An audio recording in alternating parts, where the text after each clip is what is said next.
Le vent salé de la Méditerranée fouettait les voiles des pêcheurs au port de Barcelone, mais dans le cœur de Lucie, c'était une tempête bien plus violente qui se levait.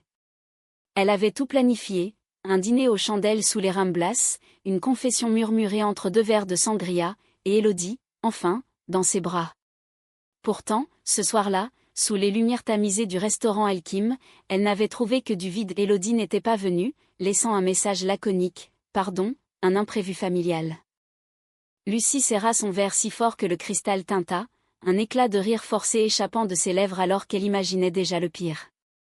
L'imprévu familial, c'était sa cousine Margot, cette ombre joyeuse et insouciante qui avait toujours su voler la vedette. Et demain, à l'église Santa Maria del Mar, le monde s'effondrerait. Élodie épouserait Margot, scellant un pacte que Lucie avait cru destiné à elle seule.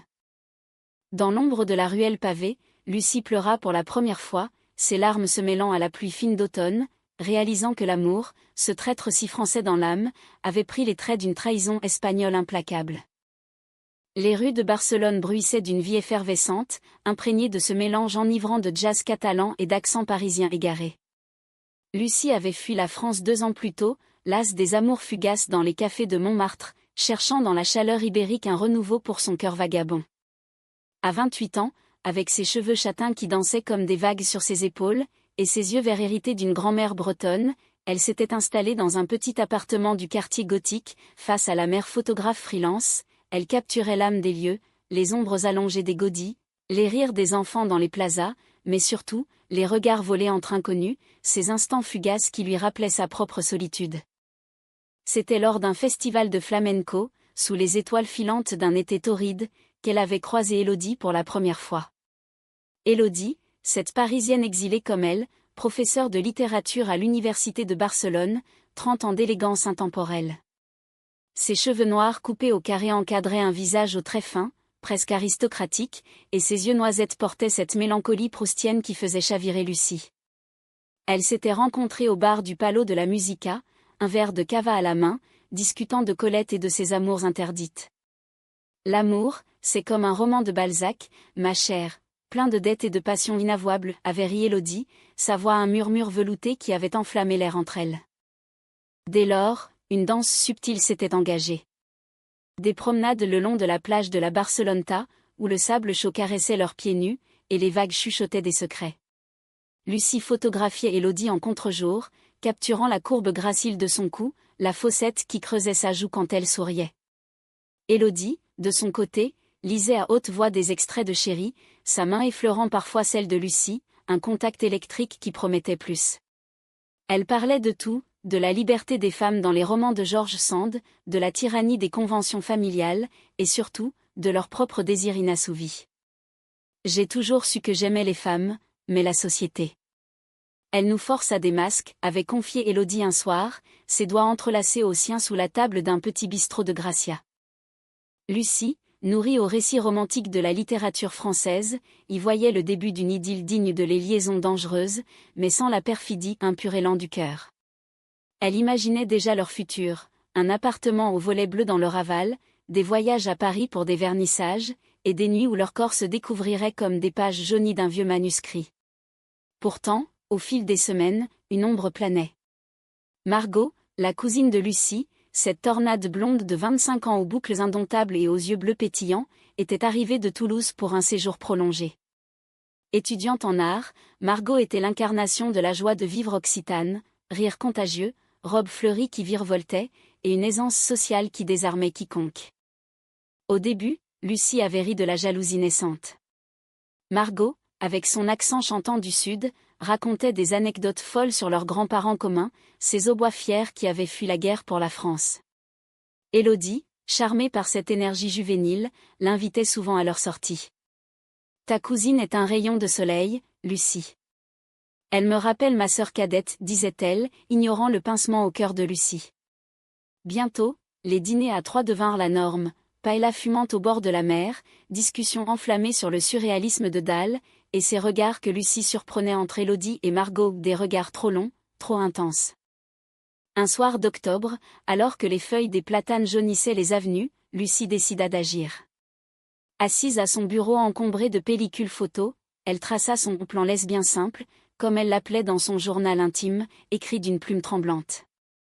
Première étape, une invitation exclusive, sans Margot. Deuxième, une déclaration sous les lumières de la fontaine de Montjuic, où l'eau dansait comme des rêves. Troisième, un baiser, enfin, qui scellerait leur destin. Elle envoya le message à Élodie, « Demain soir, juste toi et moi. J'ai quelque chose d'important à te dire. » Rambla del Raval, 20h. La réponse arriva promptement, « Avec plaisir, ma belle.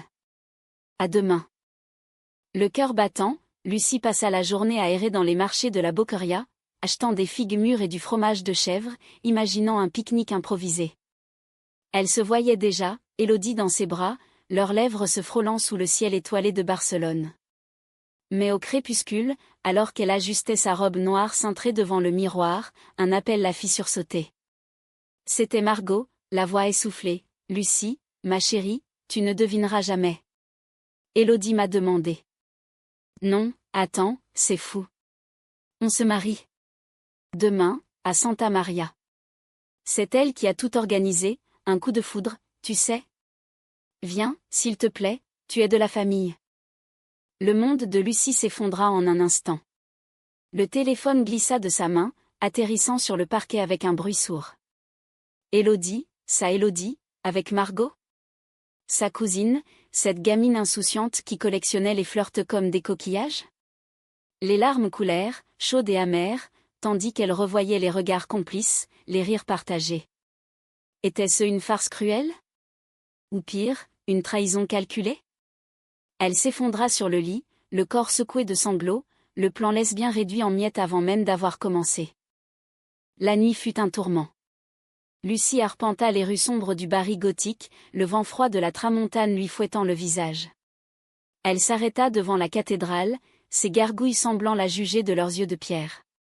Comment Élodie pouvait-elle?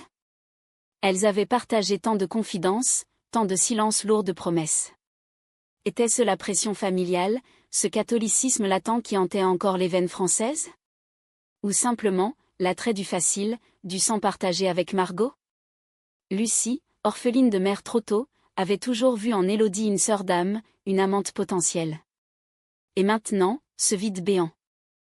Au petit matin, alors que le soleil se levait sur la Sagrada Familia, encore inachevée comme son propre cœur, Lucie prit une décision. Elle irait à la messe, non pas pour bénir, mais pour comprendre. Vêtue d'une jupe plissée grise et d'un chemisier blanc, elle se fondit dans la foule des invités, le cœur un point serré. L'église Santa Maria del Mar, avec ses voûtes gothiques élancées et son odeur d'encens mêlée à la mer, était un écrin parfait pour le drame. Les fleurs d'oranger embaumaient l'air, symbole d'amour éternel, ironie cruelle. Assise au fond, voilée par un pilier, Lucie observa l'arrivée d'Élodie. Elle était sublime, sa robe ivoire fluide soulignant la courbe de ses hanches, un voile diaphane flottant comme un souvenir de brassailles. À ses côtés, Margot rayonnait, ses boucles blondes ornées de perles, un sourire éclatant qui masquait peut-être ses propres doutes. Lucie sentit une nausée monter, c'était son plan, son rêve, volé sous ses yeux. Quand le prêtre demanda les consentements, la voix d'Élodie trembla légèrement, « Oui, je le veux. » Et ce fut comme un coup de poignard, silencieux et précis. Lucie se leva d'un bond, trébuchant dans l'allée, attirant les regards curieux. Élodie tourna la tête, leurs yeux se croisèrent un instant suspendus, chargés de regrets non dits. Lucie fuit, courant dans les rues labyrinthiques, le bruit de ses talons claquant comme un reproche. Derrière elle, la cloche sonna midi, marquant non une union, mais la fin d'un chapitre. Pourtant, dans la fuite, une étincelle de rage naquit. Élodie l'avait trahi, oui, mais pourquoi? Était-ce la peur, ou un amour sincère pour Margot?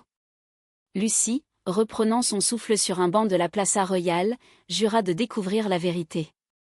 Ce n'était pas la fin, c'était le début d'une confrontation, d'un drame où l'amour, ce feu follet français, consumerait tout sur son passage.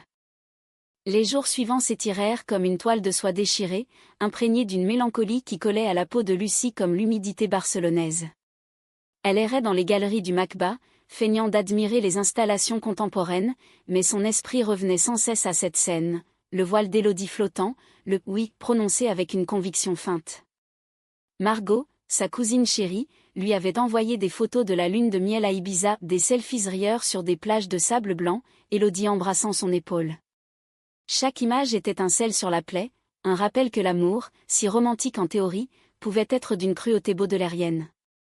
Lucie tenta de noyer son chagrin dans le travail. Elle accepta une commande pour un magazine français, un portfolio sur les lesbiennes catalanes, ces femmes qui, depuis les années folles de la Movida, défiaient les normes dans les bars du Raval. Ironie du sort. Lors d'un shooting dans un club souterrain, la Federica, elle rencontra Sofia, une danseuse de 26 ans aux tatouages floraux et au regard perçant. Sofia, avec son accent andalou chantant, l'invita à danser un tango lesbien, leur corps se frôlant dans une étreinte cathartique. L'amour, c'est comme la danse, parfois, on trébuche, mais on se relève, murmura-t-elle à l'oreille de Lucie. Pourtant, ce réconfort était éphémère. Le soir, seule dans son appartement, Lucie relisait les messages anciens d'Élodie. « Tu es ma muse, Lucie. Tes photos capturent l'âme que je n'ose pas montrer. » Des mots qui sonnaient maintenant comme des mensonges. Pourquoi ce revirement? Margot n'était pas du genre à séduire par calcul, elle était pure, impulsive, amoureuse des coups de foudre. Était-ce Élodie qui avait orchestré cela, fuyant ses propres désirs pour un mariage de façade? Une semaine après la noce, Lucie reçut un appel inattendu. C'était Élodie, la voix brisée par l'hésitation. « Lucie, il faut qu'on parle. » Pas au téléphone. « Rencontrons-nous au parc de la Ciutadella, là où nous allions lire ensemble. » Le cœur de Lucie s'emballa, colère, espoir, confusion mêlée. Elle accepta, enfilant un manteau de laine grise contre le vent automnal, et se rendit au parc, où les palmiers se balançaient comme des fantômes.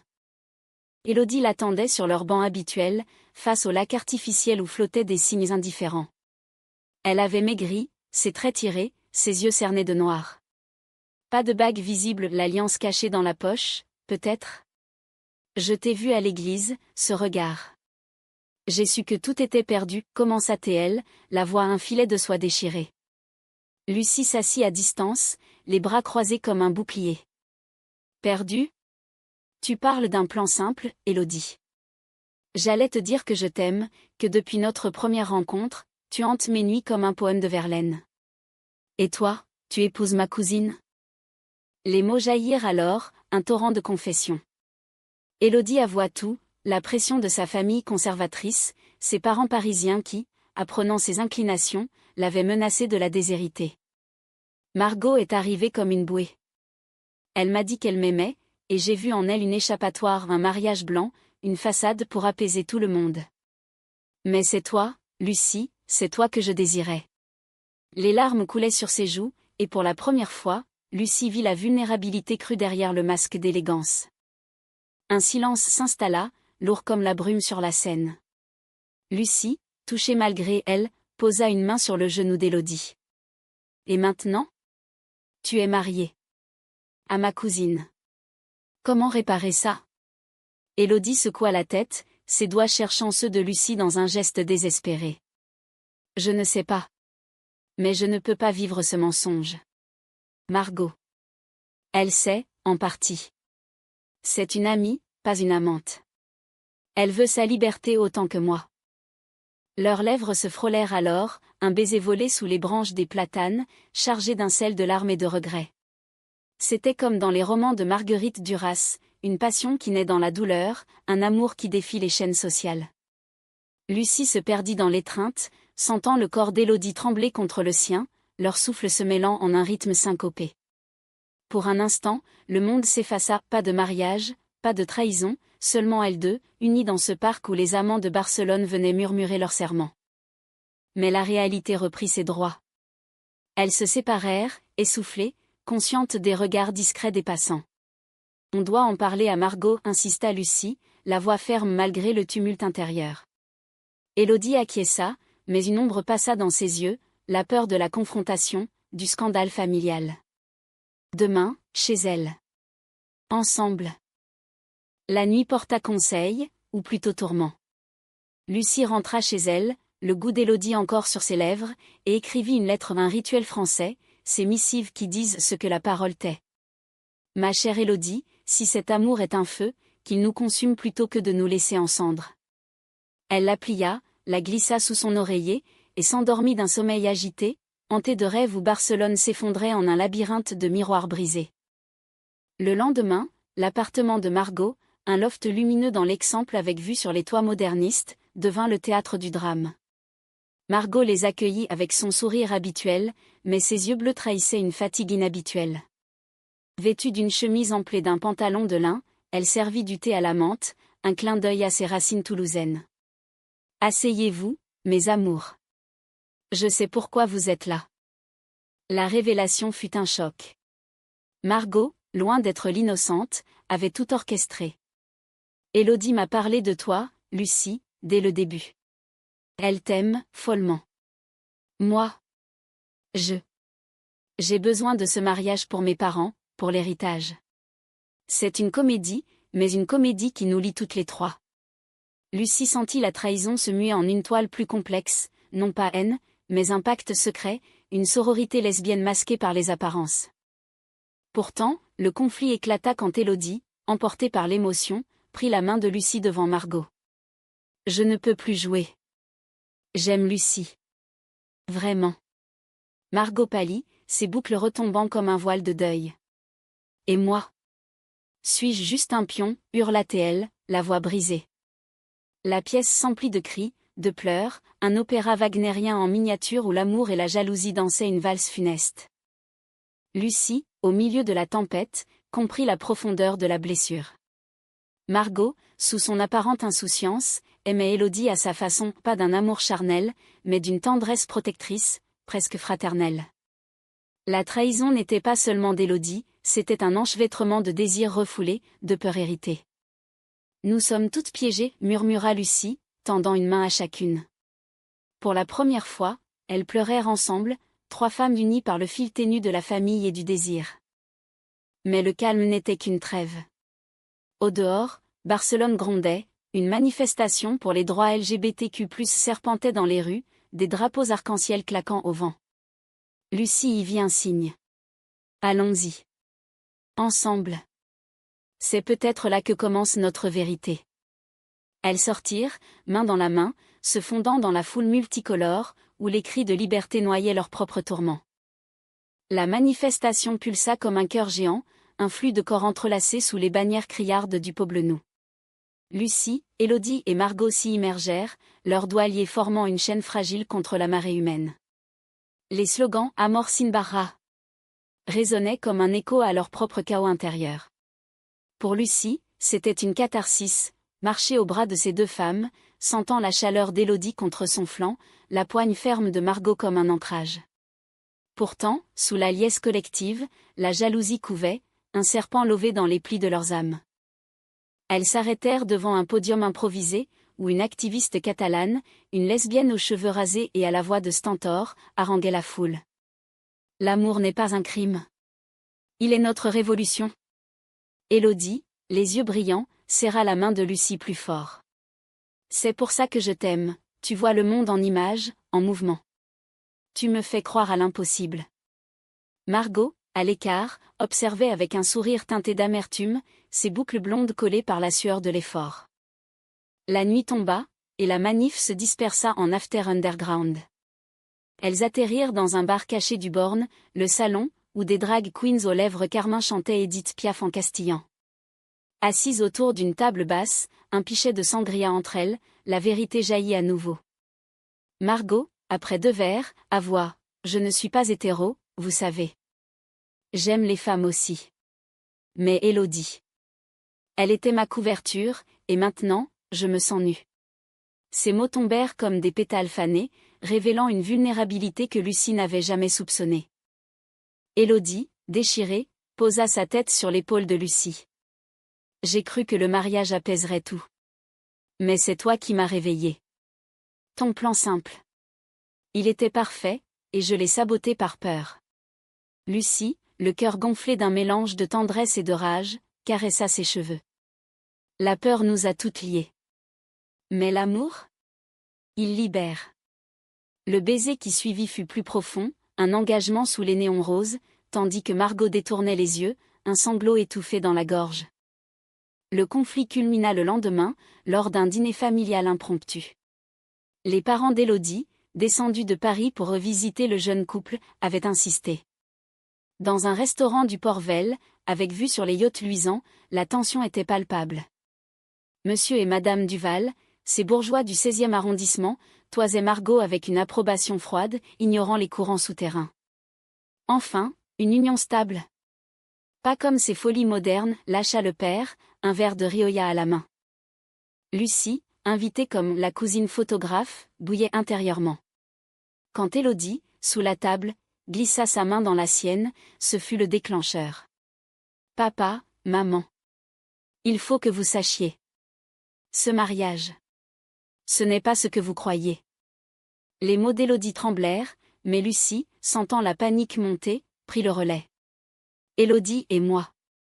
Nous nous aimons. Margot est notre amie, notre sœur. Ce n'était qu'une façade.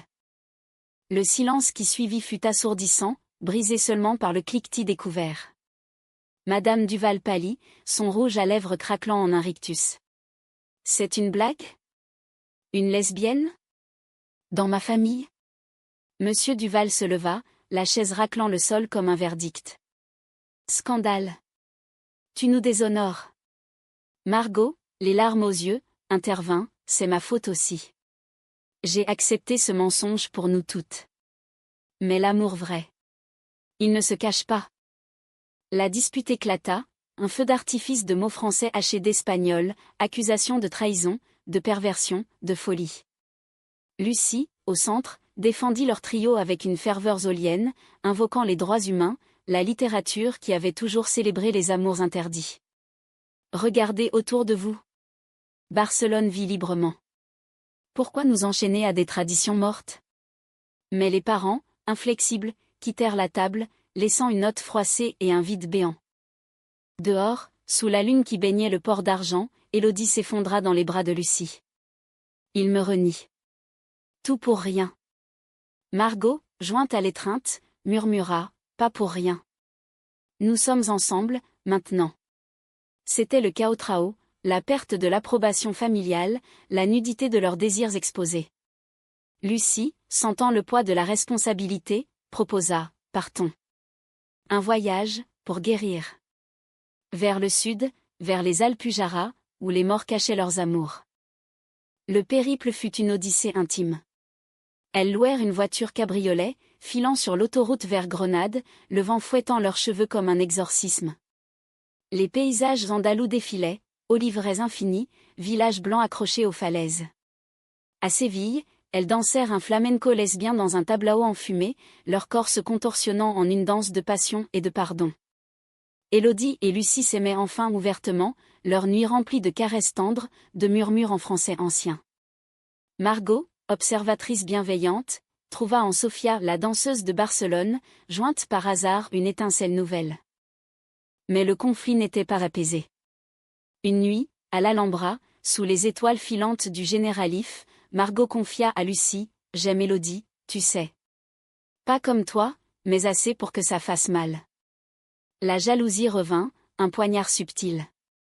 Lucie, réveillée par des sanglots étouffés, surprit Margot et Élodie en conversation intime au bord d'une fontaine.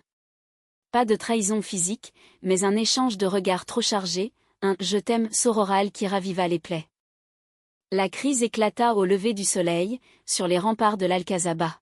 « Tu la regardes encore comme avant », accusa Lucie, les poings serrés.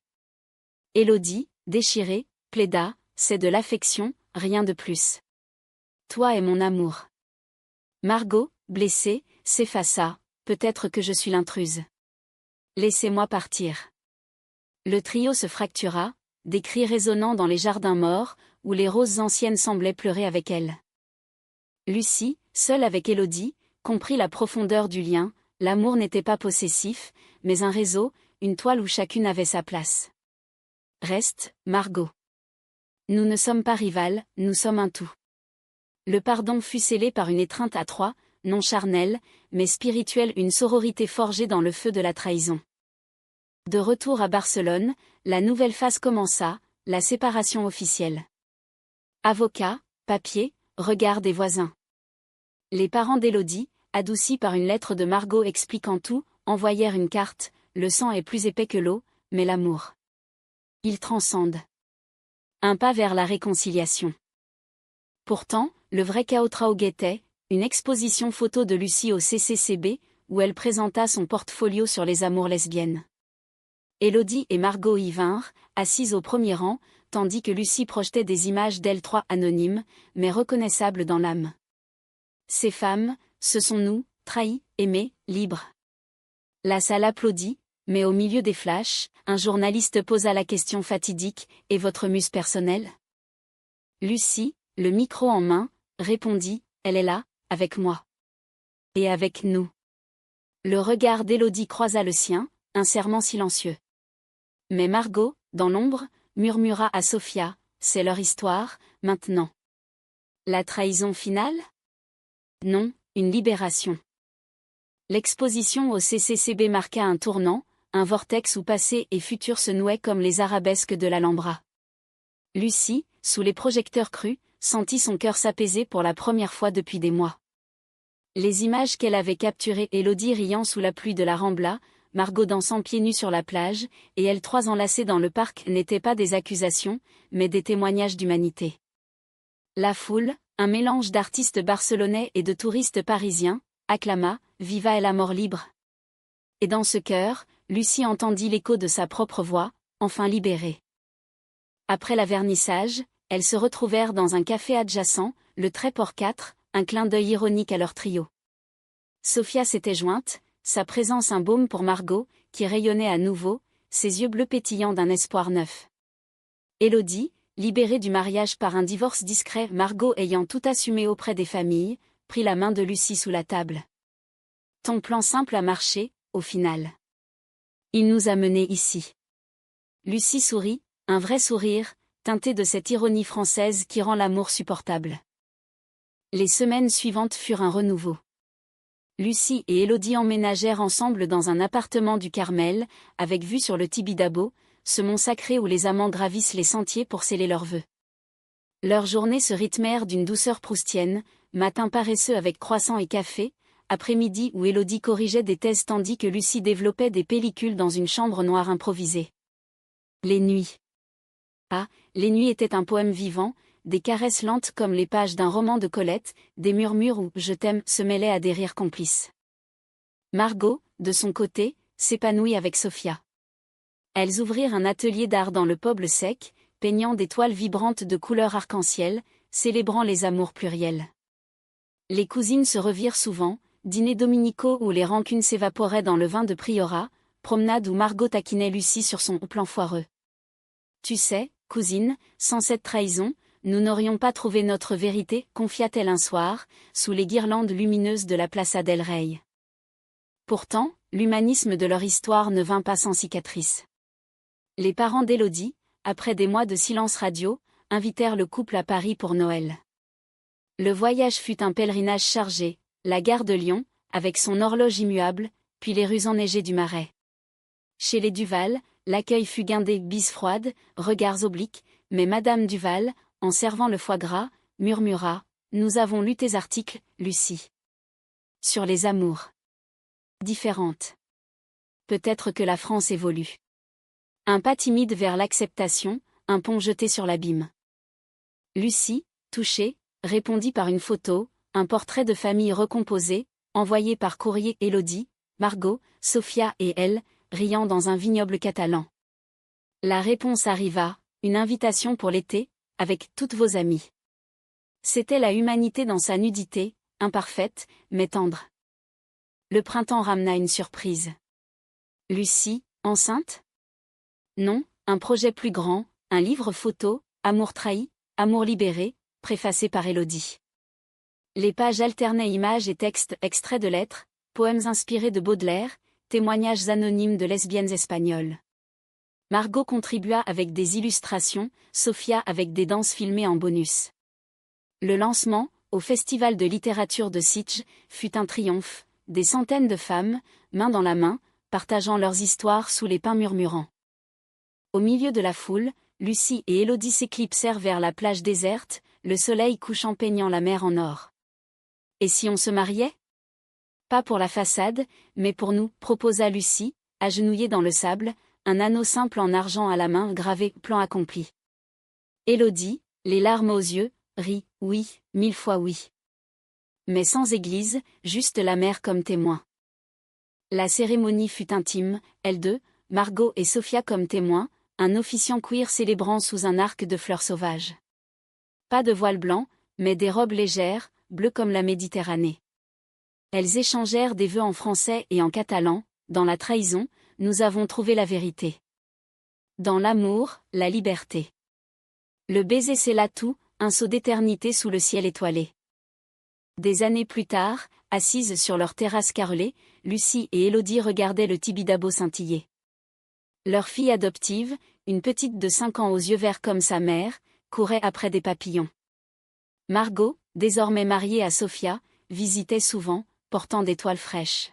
« Regardez-nous, dit Élodie un soir, un verre de cave à lever. De la trahison à cette harmonie. C'est un roman français, non? Plein de drames et de happy end. » Lucie acquiesça, embrassant sa tempe. Ou un plan lesbien parfait, au final. Et dans le vent doux de Barcelone, qui portait les échos de la mer et des rires lointains, elle surent que l'amour, ce mystère humaniste, avait triomphé non sans douleur, mais avec une grâce infinie.